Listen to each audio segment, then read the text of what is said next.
High, আমার নাম দীপক মিশ্রা এবং আমি আপনাকে নমস্তে বলতে চাই।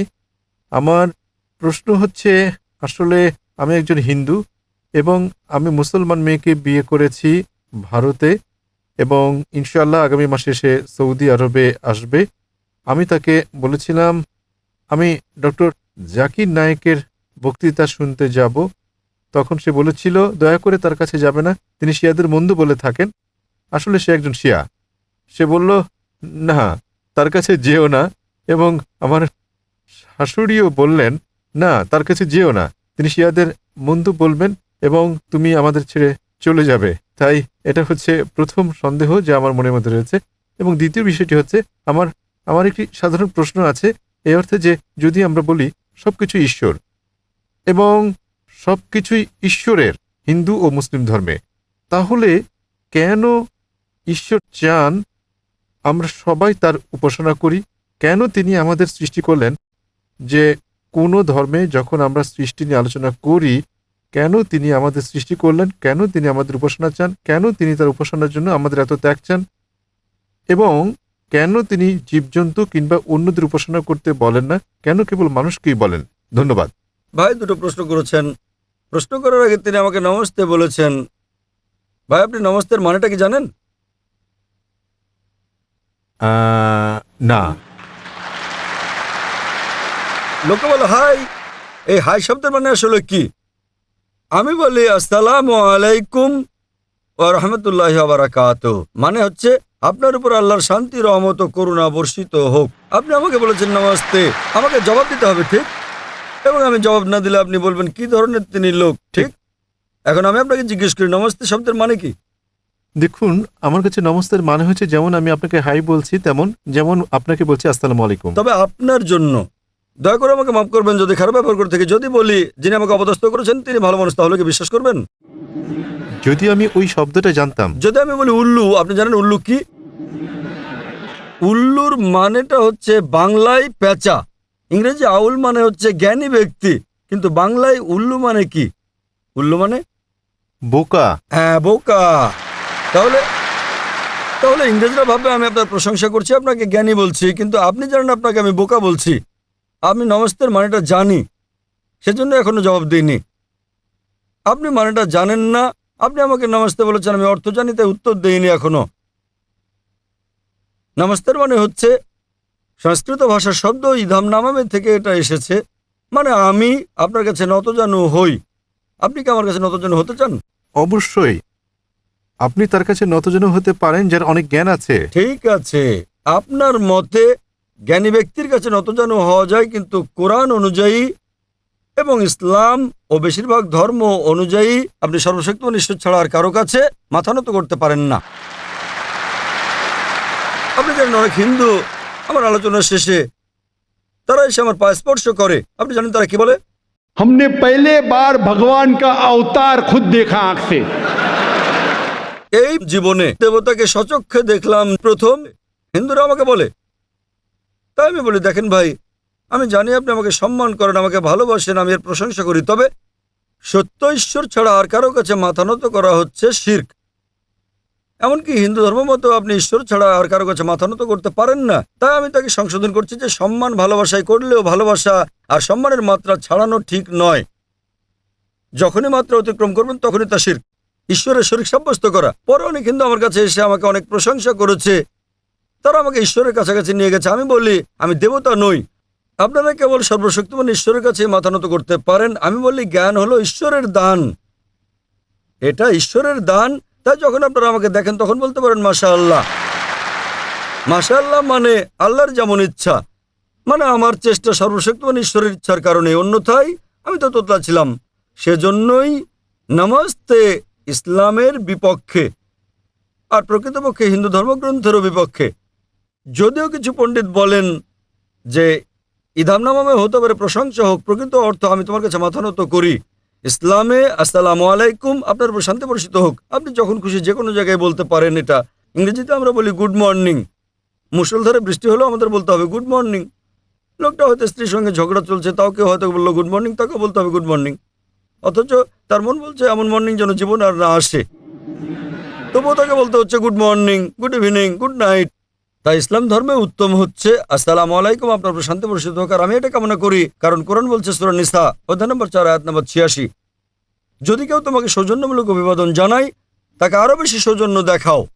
অর্থাৎ কেউ তোমাকে সৌজন্য দেখালে তাকে আরো বেশি সৌজন্য দেখাও, অথবা কমপক্ষে সে যতটা দেখিয়েছে। তাই আপনাকে বলছি আসসালামু আলাইকুম ওয়া রাহমাতুল্লাহি ওয়া বারাকাতুহু, আল্লাহর শান্তি ও রহমত বর্ষিত হোক আপনার উপরে। ভাই ওয়ালাইকুম আসসালাম। ফিরে আসছে আপনার প্রশ্নে।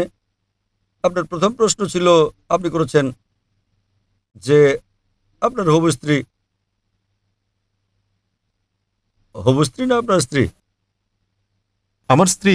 তাহলে ইতিমধ্যে থেকে বিয়ে করেছেন। ফাইন, আপনার স্ত্রী আপনাকে আমার লেকচারে না আসতে বলেছেন কারণ আমি শিয়াদের বিরুদ্ধে, কিন্তু তবুও আপনি তার কথা শোনেননি।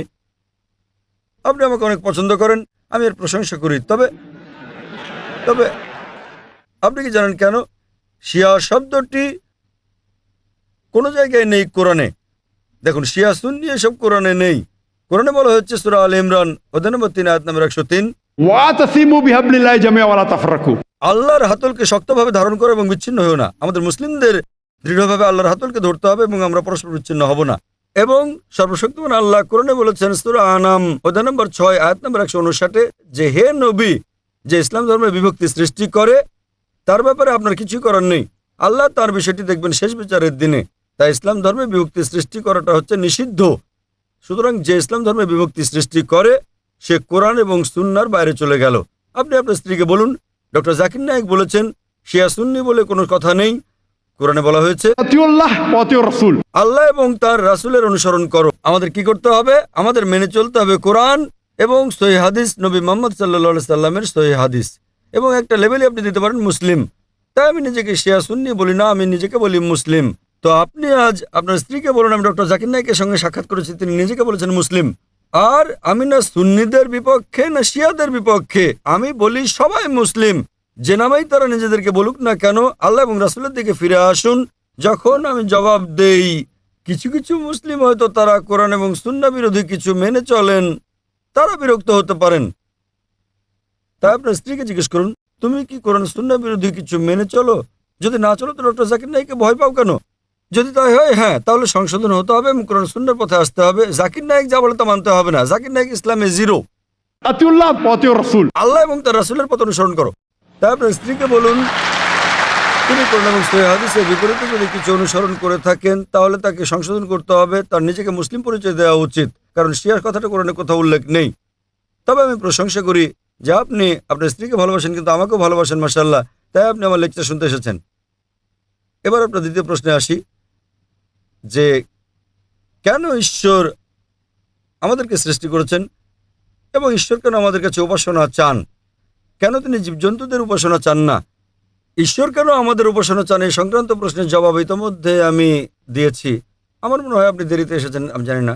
যে আমরা ঈশ্বরের উপাসনা করি, আমরা তার প্রশংসা করি। লোকেরা আমাকে প্রশ্ন করে কেন আমি বলি আল্লাহু আকবার, কেন আমরা ঈশ্বরের প্রার্থনা করি? আমি বলি দেখেন, ইসলাম ধর্মে আমরা ঈশ্বরের প্রার্থনা করি বা না করি তাতে আল্লাহ সুবহানাহু ওয়া তাআলার কিচ্ছু এসে যায় না। যখন আমি বলি আল্লাহু আকবার, আল্লাহ মহান, তিনি আগে থেকেই তো মহান। আমি আল্লাহু আকবার বললে তিনি মহান হয়ে যাবেন না? তাও কেন আমরা বলি? আপনি জানেন কেন বলি? কারণ যখন আমি কারো প্রশংসা করি, যখন আমি কাউকে মহান বলি, সেটা একটা মানবিক প্রবণতা যে আমি চেষ্টা করি তার নির্দেশ মেনে চলতে। তাই আল্লাহর প্রশংসা করার কারণ এটা নয় যে তিনি বড় হয়ে যাচ্ছেন যখন আমরা তার প্রশংসা করছি। যে মুহূর্তে আমরা তার প্রশংসা করি সেই মুহূর্তে কোরআনের দেওয়া তার নির্দেশ পালন করি আমরা। তাই প্রথমে আমাদের শনাক্ত করতে হবে কে সর্বশক্তিমান ঈশ্বর, তারপর তিনি কি মেনে চলতে বলেছেন। তাই তো মুসলিম মানে যিনি সর্বশক্তিমান ঈশ্বরের কাছে নিজের ইচ্ছাকে সমর্পণ করেন। কোরআনে বলা হয়েছে সূরা জারিয়াত অধ্যায় নম্বর 51 আয়াত নম্বর 56 যে আমি জিন ও মানুষকে আমার উপাসনা ছাড়া অন্য কোনো কারণে সৃষ্টি করিনি। সর্বশক্তিমান ঈশ্বর তার উপাসনার জন্য আমাদের সৃষ্টি করেছেন এবং যে কারণে তিনি আমাদের উপাসনা চান তা হচ্ছে তিনি আমাদের এইরকম ক্রাইটেরিয়া ভুক্ত করেছেন। এটা হচ্ছে মানবজাতির জন্য নির্দেশনা ম্যানুয়াল, মানবজাতির ভালো মন্দ। তাকে উপাসনার সময় আমরা তার প্রশংসা করি, স্বভাবতই আমাদেরকে তার নির্দেশ পালন করতে হবে। আর যখন আমরা সর্বশক্তিমান ঈশ্বরের নির্দেশ মেনে চলি সেটা আমাদের জন্যই ভালো। উদাহরণস্বরূপ যদি আপনি ডাক্তারের কাছে যান, ডাক্তার আপনাকে চিকিৎসাপত্র দিলে সেটা আপনি মেনে চলেন কি না? হ্যাঁ। হ্যাঁ, কেন? কারণ আপনি অসুস্থ, তিনি হলেন ডাক্তার। একইভাবে সর্বশক্তিমান ঈশ্বর আমাদেরকে প্রেসক্রিপশন দিয়েছেন কোরআনে এবং সহিহ হাদিসে। মানুষের জন্য ভালো মন্দের কথা বলা হয়েছে। যখন আমরা তার প্রশংসা করি, উপাসনা করি, স্বভাবতই আমরা তখন তার হুকুম পালন করি। যদি আপনি বিশ্বাস না করেন যে লোকটি ডাক্তার, তাহলে তার প্রেসক্রিপশনকে আপনি মেনে চলবেন না। সুতরাং যখন আপনার ডাক্তার পছন্দ হবে, তার কথা মতো আপনি চলবেন। আর এই জন্য আমরা সর্বশক্তিমান ঈশ্বরের প্রশংসা করি এবং আমরা তার উপাসনা করি, যাতে করে আমরা ভালো মানুষ হতে পারি। আপনি প্রশ্ন করেছেন জীবজন্তু কেন তার উপাসনা করে না। আমাদের প্রিয় নবী মুহাম্মদ সাল্লাল্লাহু আলাইহি সাল্লাম তিনি বলেছেন যে ইসলামে অন্য সকল সৃষ্টি, শুধুমাত্র জিন ও মানুষ ছাড়া, তাদের ইচ্ছা স্বাধীনতা নেই। অন্যান্য সৃষ্টির কোনো ইচ্ছা স্বাধীনতা নেই, ফেরেশতাদের ইচ্ছার স্বাধীনতা নেই, প্রাণীদের ইচ্ছা স্বাধীনতা নেই। এরা সবাই সর্বশক্তিমান ঈশ্বরের উপাসনা করে। প্রাণীকুল, গাছপালা, পাহাড় পর্বত সবাই সর্বশক্তিমান ঈশ্বরের উপাসনা করে। এদেরকে আরবিতে বলা হয় মুসলিম। জিন ও মানুষ আমাদেরকে সর্বশক্তিমান ঈশ্বরের ইচ্ছার স্বাধীনতা দিয়েছেন। আমরা তাকে মানতেও পারি, নাও মানতে পারি।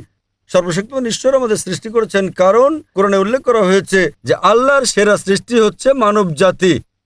এছাড়া আমাদের আকৃতি, আমাদের দেহ, আমাদের বুদ্ধি, তিনি আমাদের ইচ্ছার স্বাধীনতা দিয়েছেন। আমরা তাকে মানতে পারি, নাও মানতে পারি। আমাদের ইচ্ছার স্বাধীনতা দেওয়ার পর তিনি যাচাই করে দেখতে চান যে আমরা তাকে মানি কি মানি না। অন্য সব সৃষ্টি যেমন প্রাণী, গাছপালা, তাদের ইচ্ছার স্বাধীনতা নেই, তাই এটা বড় কিছু না যে তারা সর্বশক্তিমান ঈশ্বরের উপাসনা করে। ভালো, আলহামদুলিল্লাহ।